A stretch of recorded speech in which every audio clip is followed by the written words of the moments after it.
పంపి అక్కడ దింపారట. ఈ రోజు దాన్ని ఎవరు దింపలేదు. మార్క్స్ మీదకి ఆ మోడీ గారిని తీసుకెళ్లి అక్కడ దింపవయ్యా, మేము వద్దానమ్మా. అక్కడ పోయి భారతదేశం ప్రకటించమండి, మేము వద్దానమ్మా. Army stop it.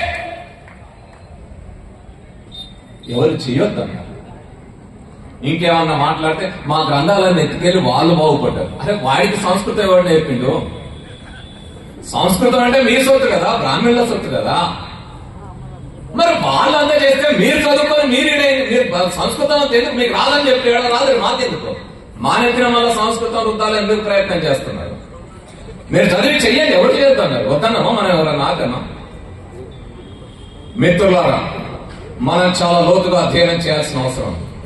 మేమేదైనా మాట్లాడితే ఒక రోజు ఒక ఆయన అన్నాడు, ఒక స్వామీజీ పరిపూర్ణానంద స్వామి కూర్చొని లైవ్ లో నేను మాట్లాడుతుండగానే ఓ డిబేట్ మా కత్తి మహేష్ మాట అన్నాడు. రావణ్ మీద ఏదో చర్చ జరుగుతా అంటే నేను మాట్లాడుతున్నా, ఈ విదేశాల నుంచి వచ్చిన ఈ నాస్తికత్వం అంతా, ఈ హేతువాదం అంతా మన దేశాన్ని, మన దేశ సంస్కృతిని నాశనం.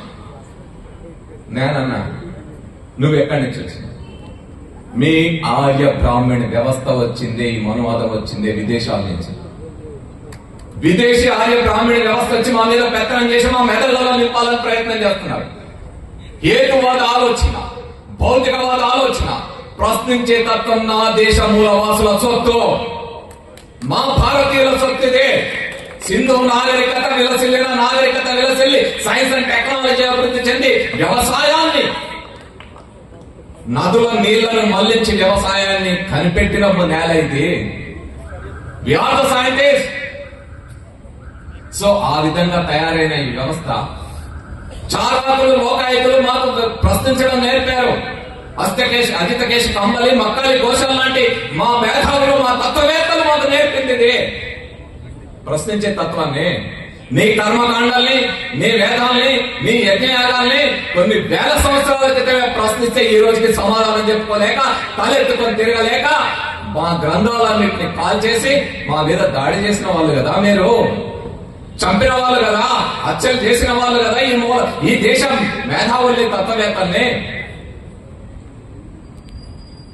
ఇంకా మీరు చేసిన కుట్రేంది?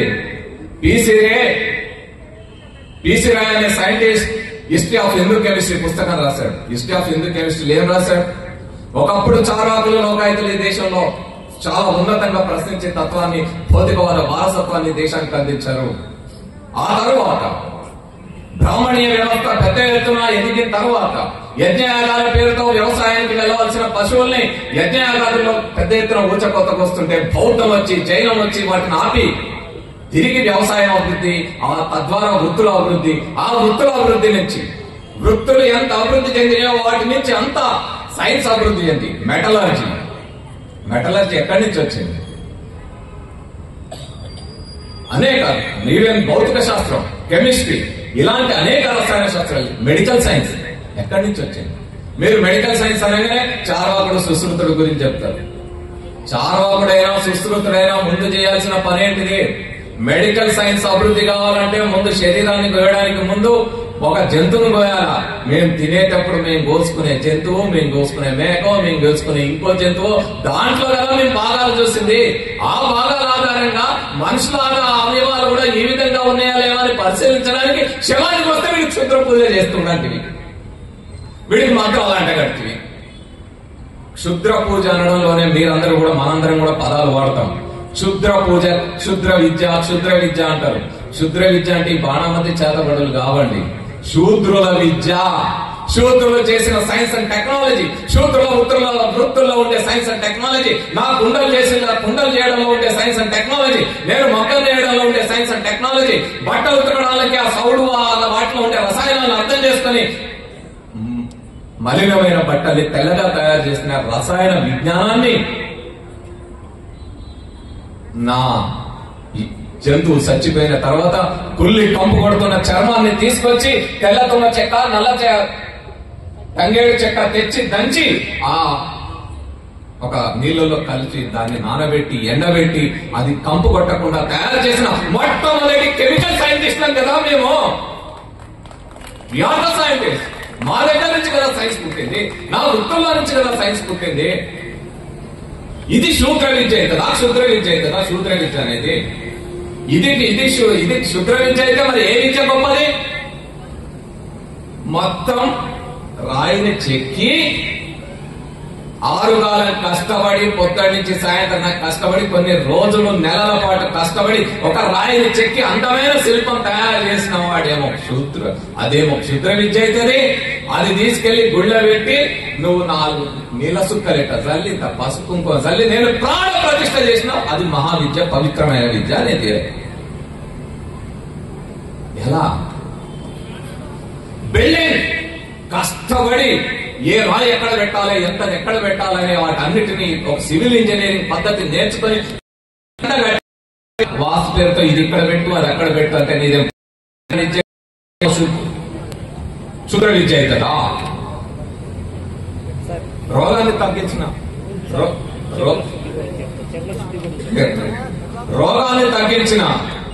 రోగాన్ని తగ్గించిన వైద్యులదేమో క్షుద్ర విద్య అవుతుంది. మంత్రం ఇచ్చిన రోగం తగ్గిస్తుందని చెప్తేనేమో మీదేమో పవిత్ర విద్య అవుతుందా? ఈ దేశంలో దేవుణ్ణి నాస్తికులు గాని, హేతువాదులు గాని, భౌతికవాదులు గాని ప్రశ్నించి అసలు సత్యం ఏదో తెలుసుకోమంటారు. కానీ దేవుణ్ణి నమ్మని వాళ్ళు ఎవరన్నా ఉన్నారా అంటే ఈ దేశంలో బ్రాహ్మణ పూజారులు మాత్రమే. మీకు డౌటా? వాళ్ళే చెప్పుకున్నారు మిత్రులారా, నేను చెప్పలా వాళ్ళ పురాణాల్లో చెప్పుకున్నారు. ఏం చెప్పుకున్నారు తెలుసా? జగత్ సర్వం దైవాధీనం, దైవం మంత్రాధీనం. జగత్తంతా దైవం ఆధీనంలో ఉంది. ఆ దైవం మంత్రం యొక్క ఆధీనం ఉంది. తన్మంత్రం బ్రాహ్మణాధీనం. ఆ మంత్రం ఎవరి చేతిలో ఉంది? నా చేతిలో ఉంది, నా నోట్లో ఉంది. బ్రాహ్మణో మమ దేవత. ఇప్పుడు చెప్పు, ఎవరి ఆధ్వర్యంలో ఉన్నారు, ఎవరి మీద పెత్తనం చేస్తున్నారు? ఈ దేవుడి మీద పెత్తనం చేస్తున్న వాళ్ళు ఎవరు? దేవుడిని గుప్పెడ పెట్టుకున్న వాళ్ళు ఎవరు? అసత్యాల్ని, అబద్ధాల్ని ఎన్నాళ్ళని నమ్మిస్తారు. ఈ నమ్మించడమే నేటి పాలకులు చేస్తున్నారు. అందుకే ఇండియన్ సైన్స్ కాంగ్రెస్ ని నిర్వీర్యం చేసి జరగకుండా చేసి, జరగాల్సిన సైన్స్ చర్చలు జరగకుండా చేసి దాన్ని ఒక సూడో సైన్స్ కాంగ్రెస్ గా మార్చివేయడమే కాకుండా 104 సంవత్సరాల చరిత్ర కలిగిన ఇండియన్ సైన్స్ కాంగ్రెస్ కరోనా టైంలో మాత్రమే ఒక 2 సంవత్సరాలు జరగకుండా ఆగిపోయింది. ఆ తర్వాత మళ్ళా జరగడం మొదలుపెట్టిన ఇండియన్ సైన్స్ కాంగ్రెస్ ని అసలు ఈ సైన్స్ ఎందుకు రాయ్యా, వీళ్ళకి సైన్స్ తెలిస్తే వీళ్ళ మెదడు చైతన్యవంతమైతే మా పీఠాలు కదులుతాయి, మాకు ఓట్లేసేది ఎవడు, ఓట్లేసే యంత్రాలు కదా వీళ్ళు మారాలని ఈ రోజు కేంద్ర ప్రభుత్వం, మోడీ అధికారంలో ఉన్న ప్రభుత్వం ఇండియన్ సైన్స్ కాంగ్రెస్ ని ఈ సంవత్సరం జరగకుండా నిర్వీర్యం చేసి జరగకుండా నిధులని ఆపేసింది. అంతే కదా, మీరు మనిషిని చావాలంటే ఏం చేయక్కర్లేదు, ఆక్సిజన్ ముక్కు మూస్తే చాలు, ఆక్సిజన్ సప్లై చేస్తే ఆపేస్తే చాలు. సో నిధులు బంద్ చేసింది. మరి నిధులు ఎవరికి ఇస్తారంట?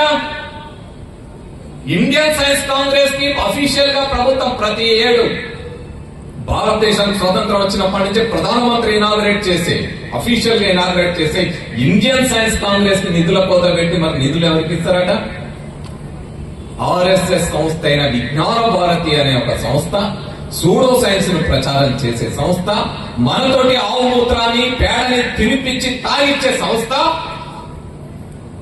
అశాస్త్రం అవైజ్ఞానిక భావజాలాన్ని 100 సంవత్సరాలు 1000 సంవత్సరాలు ఈ సమాజాన్ని నడిపించే విజ్ఞాన భారతి సంస్థ ఇండియా ఇంటర్నేషనల్ సైన్స్ ఫెస్టివల్ జరిగితే దానికి ఫండ్స్ ఇస్తారు. మీలో కూడా టీచర్లు కొంతమంది పోయి ఉంటారు, మనం పోయినో లేదు కానీ మనం మీ ఫ్రెండ్స్ టీచర్లు మీ తోటి కొలీగ్స్ పోయి ఉంటారు కదా, అక్కడికి ఏదో ఎత్తుకొని ఏదో జరుగుతుందని పిలిచారు. అక్కడ జరిగే చర్చ అంతేంది? గత 90 సంవత్సరాల గత 75 సంవత్సరాల్లో, గత 65 సంవత్సరాల్లో ఏం జరగలేదు. ఏమైనా ఈ 10 సంవత్సరాల్లోనే మొత్తం సైన్స్ అండ్ టెక్నాలజీ ఎదిగిపోతా ఉందని. చంద్రయాన్ ఎదిగింది. ఇస్రో మొదలు కాకపోతుంటే, ఇస్రో ఎడ్ల బండ్ల మీద, సైకిళ్ల మీద తన రాకెట్ పరికరాలను తీసుకెళ్లడం మొదలు పెట్టకపోయి ఉంటే, ఆ మొదటి అడుగు పెట్టకపోయి ఉంటే ఈరోజు చంద్రయాన్ ఎలా ఎగిరుండేది? చంద్రయాన్ 3 ఎలా అక్కడ రోవర్ ల్యాండ్ అయి ఉండేది? ఈ 10 ఏళ్లలోనే అంత అభివృద్ధి చెందిందా? ఈ 10 ఏళ్లలో జరిగిన అభివృద్ధి ఏంటంటే దేశంలో ఉండే సైన్స్ సంస్థలన్నిటినీ మూసాడు. సైంటిస్టులకు ఇచ్చే అవార్డులని, సైన్స్ ప్రచారానికి ఇచ్చే అవార్డులను 300కు పైగా అవార్డులను రద్దు చేయడం, సైన్స్ రంగానికి ఇచ్చే నిధులను కోతపెట్టడం, విజ్ఞాన ప్రసారం లాంటి సైన్స్ ని ప్రచారం చేసి ప్రజల్లో సైన్స్ లిటరసీ కోసం ప్రయత్నం చేసే ప్రభుత్వ సంస్థల్ని సమూలంగా నాశనం చేయడం. మొత్తంగా భారతదేశంలో సైన్స్ అండ్ టెక్నాలజీ చదువుని విద్యని మన తరానికి మన పిల్లలకి లేకుండా దూరం చేయడం. వాళ్ళు ఎట్లాగో విదేశాలకు వెళ్ళి చదువుకుంటారు, వాళ్ళు చదువుకునేది విదేశాలకు వెళ్ళి వాళ్ళు పిల్లలు చదువుకుంటారు. ఈ రోజు మీరు చూడండి, ఆర్ఎస్ఎస్ బీజేపీ పిల్లలందరూ ఎక్కడున్నారు? వాళ్ళందరూ విదేశాల్లో చదువుకుంటారు, విదేశాల్లో ఉద్యోగాలు చేస్తుంటారు. మనకు మాత్రం దేశభక్తి బోధిస్తుంటారు. కాబట్టి ఇలాంటి అంశాలన్నింటినీ మనం గుర్తుపెట్టుకోవడమే కాకుండా మనం చేయాల్సిన పని ఈ రోజు పెద్ద ఎత్తున మూఢత్వాన్ని సమాజంలోకి తిప్పుతా ఉన్నారు. పెద్ద ఎత్తున అవైజ్ఞానిక అన్సైంటిఫిక్ భావజాలాన్ని మనలోకి తెచ్చి పెడుతున్నారు. మన టెక్స్ట్ బుక్ లో అవి చెబుతున్నారు. చదువుల తల్లి సావిత్రిబాయి పూలే వచ్చేంత వరకు, జ్యోతిబా పూలే వచ్చేంత వరకు మన గుడిసెల్లోకి అక్షర వెలుగులు రాలేదనేది నిజం. కానీ వందల వేళ్ల నుంచి సరస్వతి దేవిని తెచ్చిపెట్టిన ఈ రోజు ఏ స్కూల్ పోయినా మీకు సర్కార్ బడి పోతే సరస్వతి బొమ్మ కనపడతా ఉంది. ఏ రోజైనా సరస్వతి దేవి మన గుడిసెల్లోకి ఒక అక్షరం ముక్క తీసుకొచ్చిందా? మరి చదువుల తల్లి సావిత్రిబాయి పూలే, జ్యోతిబా పూలేల గురించి కదా మనం మాట్లాడుకోవాలి. డాక్టర్ బాబాసాహెబ్ అంబేద్కర్ గురించి కదా మనం మాట్లాడుకోవాలి. వర్ణ వ్యవస్థ నిరసించిన బుద్ధుడి గురించి, వేమన గురించి కదా మనం మాట్లాడుకోవాలా. వర్ణ వ్యవస్థను ఎదిరించి నిలబడ్డ వీర బ్రహ్మేంద్రన్ గురించి కదా మనం మాట్లాడుకోవాలా. సో అలాంటి అన్సైంటిఫిక్ భావజాలం మొత్తం మన టెక్స్ట్ బుక్ లో చేరిన తర్వాత మనతోటి ఏం చెప్పాలని చూస్తున్నారు ఈ పాలకులు? అన్సైంటిఫిక్ అంశాలని చెప్పాలని చూస్తున్నారు. ఒక్క ముక్క మనం సైంటిఫిక్ అంశం మాట్లాడినామా? కోటగిరిలో ఏం జరిగిందో మన మల్లికార్జున్ మాస్టర్కి మీ అందరికీ తెలుసు. అంతేకాదు, ఎవరైతే సైంటిఫిక్ అంశాలను బోధిస్తారో ఆ టీచర్లతో కాన్సన్ట్రేట్ చేస్తున్నారు. ఈ రోజు ఉపాధ్యాయ సంస్థల యొక్క బాధ్యత చాలా పెరిగింది. వైజ్ఞానిక భావజాలం సమాజంలో పెరిగేటట్టు చూడడం. భారత రాజ్యాంగంలోని ఆర్టికల్ 51 చాలా స్పష్టంగా రాసుకున్నాం. To develop scientific temper, spirit of enquiry, humanism and reform. వైజ్ఞానిక దృక్పథాన్ని, వైజ్ఞానిక పరిశీలన స్ఫూర్తిని, మానవవాదాన్ని, సంస్కరణాభిలాషను పెంపొందించడం పౌరుల ప్రాథమిక బాధ్యత అని రాసుకున్నాం. మరి ఉపాధ్యాయులుగా బెత్తం పట్టుకొని మమ్మల్ని, మా పిల్లల్ని మమ్మల్ని కొట్టుకున్న మీరు ఈ రోజు ఆ సైంటిఫిక్ టెంపర్ ని దెబ్బతీస్తూ అన్సైంటిఫిక్ విధానాన్ని ప్రవేశపెడుతున్న ఈ పాలకుల మీద ఏ పెత్తాన్ని ఎక్కువ పెట్టాలో ఆలోచించడం చెప్పడానికి, మిమ్మల్ని కోరడానికే నేను ముందుకు వచ్చాను. మీరు పెత్తాన్ని అక్కడ పెట్టండి ఆ పాలకుల మీద, అదే పెడుతున్నారు మీరు అక్కడికే కలబడు. అలా కలబడడంలో మనందరం కలిసికట్టుగా కలబడదాం. వైజ్ఞానిక విద్య ప్రజలందరికీ అందేటట్టు చూడటం అనేది మీ లక్ష్యాల్లో మీరు రాసుకున్నారు, దానికోసమే కృషి చేస్తున్నారు. కాబట్టి మనందరం కలిసికట్టుగా ఒక వైజ్ఞానిక సమాజాన్ని ఏర్పాటు చేయడానికి, వైజ్ఞానిక భారతాన్ని నిర్మించడానికి, మూఢత్వాన్ని తరిమి ప్రజలందరినీ విజ్ఞానవంతులు చేయడానికి, ముఖ్యంగా మన దగ్గరికి వచ్చిన విద్యార్థులు విజ్ఞానవంతులు చేసి వారు మరింత విజ్ఞానవంతులుగా ఎదిగి ఈ సమాజం ఒక ఉన్నతమైన స్థానానికి వెళ్లేటట్టు చేయడానికి సమసమాజంలో భాగంగా, సమసమాజ నిర్మాణంలో భాగంగా వైజ్ఞానిక సమాజాన్ని నిర్మాణం చేయడంలో మనందరం భాగస్వాములు కావాలని కోరడానికే నేను మీ ముందుకు వచ్చాను. సైన్స్ అండ్ టెక్నాలజీ మీద ఎంత విష ప్రచారం చేయాలో అంత విష ప్రచారం చేస్తున్నారు. ఆ భ్రమంలో మనం కూడా పడుతున్నాం, అభ్యుదయవాదులు అనుకునే వాళ్ళని కూడా పడిపోతున్నాం. ముఖ్యంగా ఈ మధ్య యూట్యూబ్ ఓపెన్ చేస్తే చాలు వచ్చేదంతా అన్సైంటిఫిక్ అంశాలే. చూడకపోతే అబ్బా ఎంత సైన్స్ ఉందో ఇందులో అనేట్టు ఉంటది, కానీ అందులో అన్సైంటిఫిక్ అంశాలు ఉంటాయి. కాబట్టి ఈ అన్సైంటిఫిక్ ఏది, సైంటిఫిక్ ఏది అని తెలుసుకోవడమే ఈరోజు పెద్ద ఛాలెంజ్ కింద మన ముందు నిలబడింది. అన్సైంటిఫిక్ ని తరిమి సైంటిఫిక్ అంశాలను మనం తెలుసుకోవాల్సిన అవసరం ఉంది. మన జీవితంలో ఏమి తినాలో, ఒక ఆయన వచ్చి మిల్లెట్సే తినమంటారు, ఒక ఆయన వచ్చి కొబ్బరి ఉండే రాగమంటారు, ఇంకొక ఆయన వచ్చి యోగా మాత్రం చేస్తే చాలు మన టీచర్లు బయలుదేరుతారు. అసలు యోగా గురించి మీకేం తెలుసు? ఇంకొక ఆయన వచ్చి ధ్యానం, ముక్కు మూసుకోండి అంటాడు, ముక్కు మూసుకొని చూడు నీకు ధ్యానం సంగతి అర్థమైంది. కాబట్టి ఇలాంటి అన్సైంటిఫిక్ అంశాలన్నీ తెస్తున్నప్పుడు మనం సైంటిఫిక్ టెంపర్ అంటే ఏదో మన పిల్లలకి నేర్పాలి. సైన్స్ లిటరసీ అనే దాని వైపు మనం మళ్ళా అడుగు వేయాల్సిన అవసరం ఉంది. ఈ సైన్స్ లిటరసీ కోసం, సమాజంలో సైన్స్ లిటరసీని పెంపొందించేటట్టు చేయడం కోసం మనం విద్యార్థులందరినీ, మనం భావితరాన్ని వైజ్ఞానిక దృక్పథంతో కలిగిన పౌరులుగా తీర్చిదిద్దడంలో మీరు మేము మనందరం కలిసి పనిచేద్దామని తెలియజేస్తూ ఈ అవకాశం కల్పించిన మేము ప్రతి సంవత్సరం ఉమెన్ టీచర్స్ ఫెస్ట్, అదేవిధంగా ఈ సైన్స్ టీచర్స్ ట్రైనింగ్ ఇవన్నీ నిర్వహించడం ద్వారా ఈ సైన్స్ లిటరసీని పెంపొందించే కర్తవ్యంలో ఉన్నాం, సైంటిఫిక్ టెంపర్ని పెంపొందించే పనుల్లో ఉన్నాం. అందరం కలిసికట్టుగా పనిచేద్దాం, వైజ్ఞానిక సమాజాన్ని నిర్మిద్దామని మీ అందరికి విజ్ఞప్తి చేస్తూ థ్యాంక్ యూ, ధన్యవాదాలు. ఈ అవకాశం కల్పించినందుకు ముఖ్యంగా అశోక్ కుమార్ గారికి, నర్సిరెడ్డి గారికి వాళ్ళు వచ్చిందాక వెంటబడి మరి ఇక్కడికి రప్పించారు. మేము అందరం స్వేచ్ఛ చేసి కలిసి పనిచేస్తున్నాం. సో వారిద్దరికి నన్ను ఇక్కడికి రప్పించినందుకు మీ అందరికి కూడా ధన్యవాదాలు. టీపీటీఎఫ్ రాష్ట్ర కమిటీకి ధన్యవాదాలు. Thank you. మీకు కూడి నడుస్తా ఉంది. అయితే వేదిక మీద ఉన్నాయి మాత్రం ఇప్పుడు 2 సంస్థలు టీపీటీఎఫ్ అన్నోదయ విమలక్క కూడా ఉంది. విమలక్క నేను కూడా ఉన్నా కదా, నువ్వు ఎందుకు చెప్పలేదు, కొట్టినా అంటే కొట్టినా పడతాను నేను. నాకు ఒక అంశము అన్సైంటిఫిక్ అంశాలు ఎట్లుంటాయంటే చెప్పడానికి, ఈ రోజు అక్కకి ఒక చూసారుగా పాటల్లో కూడా ఇబ్బంది పడ్డది. ఏందయ్యా అనగానే పక్కనే అదేందో మామూలు జలుబు అనుకొని పోయే పరిస్థితి ఉంది. తనకు వచ్చింది సీరియాటివ్ ప్రోటీన్ అనేది చాలా ఎక్కువ ఉంది తన బాడీలో. అదేందని నేను చూస్తే చాలా అంటే ఇన్ఫ్లమేషన్ అది వైరల్ చాలా ఎక్కువ ఉంది. సో అందుకని అంటే ప్రతి జలుబుని దేన్ని కూడా మనం తక్కువ చేయకుండా చాలా సైంటిఫిక్ గా ఉండాల్సే సైన్స్ లిటరసీ ఆవశ్యకత ఎంత ఉంది అనేది అక్క నాకు ఇప్పుడే నేర్పింది తన అనుభవంతో. సో మనందరం కూడా ఆ విధంగా మన ఆరోగ్య విషయంలో కానీ ఇతర విషయాల్లో కానీ చాలా సైంటిఫిక్ గా ఆలోచించాల్సిన అవసరం. Thank you.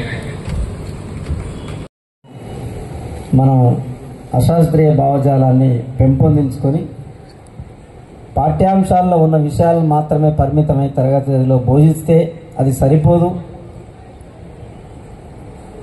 రాజ్యం ఒకవైపు మొత్తంగా